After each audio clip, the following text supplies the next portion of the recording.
Hi, we're here at a harvest block off Highway 118, and I'm here with Gord Brown, who is a forest technician for the Bancroft-Minden Forest Company. So, Gord, what's a forest technician's role?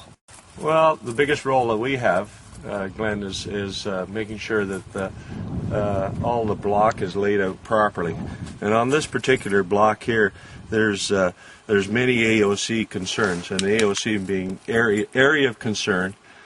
And we're standing in one as we speak here. This is a cultural heritage zone, and this could be native artifacts here. Now we've put a landing in here, but we used an old borrow pit that was used to build this road, so we were good to go with that. What other areas of concern would you find on site? There's a variety. It could be anything from plants, which is ginseng has a concern now, hawk's nests, of course, all water. We've got a setback here of area concern on Potash Lake. We'll go out and show you a full-time creek, which we call a permanent creek. Later on, we're gonna look at some intermittent creeks. There's difference between an intermittent creek and a permanent creek is intermittent is self-explanatory. It runs maybe 6 months of the year, but it still is a concern. And one of the things, when you look at the bush behind us, it's amazing that this has already been harvested, because it doesn't look like there's been any activity there. Yes, I pulled a little trick on you when I pulled in. I says, we're not in the harvest block, and you wanted to see when we were going to be in the harvest block, and I told you we were already there, and we were finished here. Reason we finished here early, we wanted to be out of the way of the cottage road. We're on a main cottage road here, and big trucks, they don't mix with the family station wagon. Okay, No. So that's why we did this job in the wintertime, and they're very concerned about the road system. Most of they're concerned about the bush too. And the licensee here, who is Mr. Freeman, we came to the Cottage Association meeting and we talked to these folks way ahead of time to tell them what was going to happen here. Anyway, we've had no complaints. Well, that's great. This area here, Gord, is one of the areas you were talking about, area of concern. Tell us what happens around it. This was actually an unmapped creek, and when we done our prescription cruise in here, we decided that this should be classed as a permanent creek.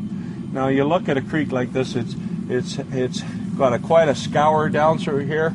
It's got gravel in it. It's got the boulder sticking out, and it doesn't look like much right now, but I'll tell you, in another month or so, this thing's going to be coming down off this hill big time.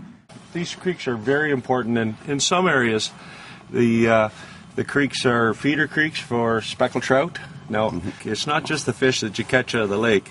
It could be the little itty-bitty guy. So this would have a bigger AOC, area of concern, on it if it was a brook trout feeder creek. That's what it's called. And there's a different set of rules around that completely. Now, when we found this creek, we had M&R come out and check, because there seemed to be a lot of little creeks in this, and they have deemed that 2 or 3 more of these creeks were permanent creeks, which we have one just up the road here, and a couple more in the harvest block. So you were saying, Gord, on this side of the road we have Crown land, and on this side we have private. What else is going on here at this spot on the road? This spot on the road is Mr. Lightbody has let us in across his private land to access the Crown land. This was an old road system, and we try to follow the old road systems, because the old timers kind of picked the right way, and we don't really want to clear a whole bunch more timber out to access a block. Now, you can see that this guy has a beautiful bush here, and now when we first contacted him, we were running this line, so we make sure that we are on Crown land. So this is one of our main things we spend a lot of time at, make sure that that landowner agrees that that line is in the proper location. So Bancroft-Minden Forest Company only works on Crown land. Only Crown land. But as a good neighbor, we have to contact all these people, and this guy's a pretty good neighbor. And we've moved to another site. We've come back out and gone a little further north, but we can still see the lake from here. So we're now up above where we were before on basically the same harvest block. Same harvest block, just a little different concerns here. We don't have our setback from the lake here. We've got other areas concerned. The private land is one of the main ones, and making sure that the guys don't fall trees over onto his property. 50% of our district is covered by private land. Like, if we don't get along with everybody, like, there's some of the access that we're not going to get. Yeah. So, Gord, I noticed that there's a dead tree with blue paint on it. And I'm assuming that doesn't mean cut it down. Blue means leave the tree. Now, the tree marker that marks here is a certified tree marker, trained by the Ministry of Natural Resources. And one of his jobs in here is to select the right timber as a selection cut. This is selection hardwood cut. He has to leave a certain amount, but he also has to be concerned about the birds and the bees of the bush. That particular tree has a pileated woodpecker feeding cavity in it. It has a whole bunch of little holes up there in the top, which could be used for chickadees. It could be a pine marten nest. So there's a lot of things in this bush that live in cavity trees, and we have to leave those trees. We also have to leave what we call mash trees, or our fruit-bearing trees, like the beech nuts, the oak nuts. We have to leave a certain amount of them. So you just can't come in here and cut all the beech out, because the bear is living, he eats some of that stew. So they live here all year round, and we're just here once every 30 years. So you're talking about leaving natural habitat for the wildlife and food for the wildlife as well. Exactly. So, Gord, one of the things that we've noticed is there's a large tree over there that's circled by reserve tags, and it goes around in a circle. What's going on here? When our tree marker was out here, Mr. Perry Serrers, he stumbled upon this active redtail's nest. There's other nests in this block. This one is active. The bird was here last year. With the redtail, we have to protect the nest tree. The cutter here, Mr. McGibbon, he had to be out of this area by March 1st. We are actually in a modified zone here now. He's restricted from working in here, just in case this hawk comes back. I know we got 3 feet of snow here now, but that's the rules. Yeah. Okay? And there's different rules for different things. So, Gord, we've got a little gap in the landscape here. What's taking place here? This is a intermittent creek. This creek has been deemed not to flow year-round, but it's still an important value in this part of the forest. And as drainage, it will be flowing this spring. So as you can see, we've kept all our tops out of this creek.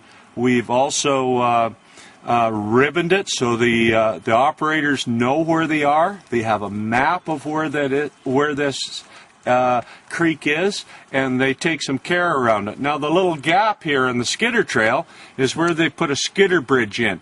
It's a small portable bridge. Since they're done skidding here, they pulled that bridge out, and they're going to use that in another spot. Now, we don't want that big skidder running back and forth across this creek, or we're going to do damage. So before we start crossing it with the skidder, we put the skidder bridge in, and this is new technology that's made everybody happy.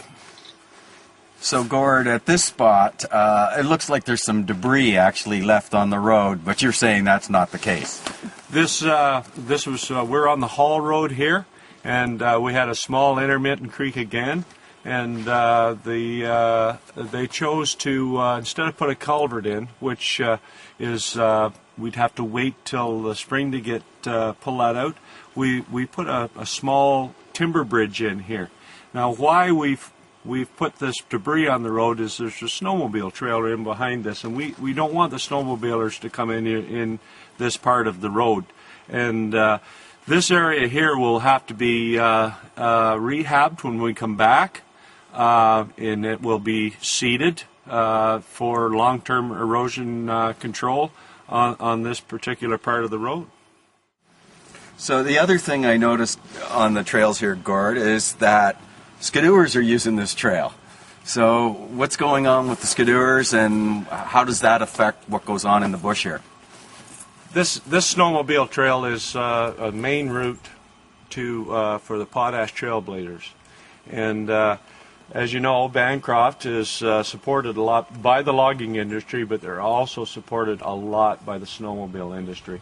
Now, snowmobiles and big trucks and skidders don't mix all that well, so what these guys try to do is make sure that they don't ruin this trail at all possible. They fix it up, they keep it brush free.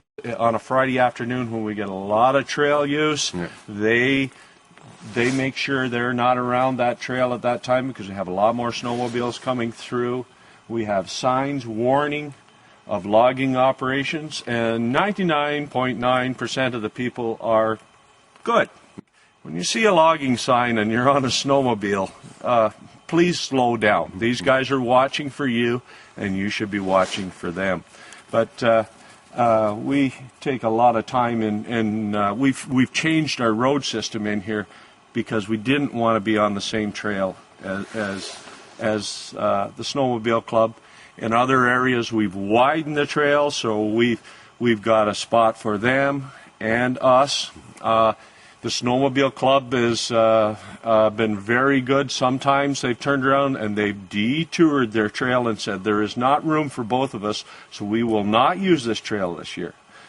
So the benefits they get out of it is if we fix up a road system and put a bunch of culverts in and fix it all up, they got a pretty nice trail after we leave. And we only come here once every 30 years. Like this cut will be ready in 30 years, and then we're back. So, but they not so much on this block, but other blocks, they really enjoy the old road systems that the logging industry has put in. And they're still working up here. They're still harvesting on this part of the block. That's why you put your high-vis vest on and your hard hat. Okay. So, are we going to see where they're working? We're going in there. Okay, let's go.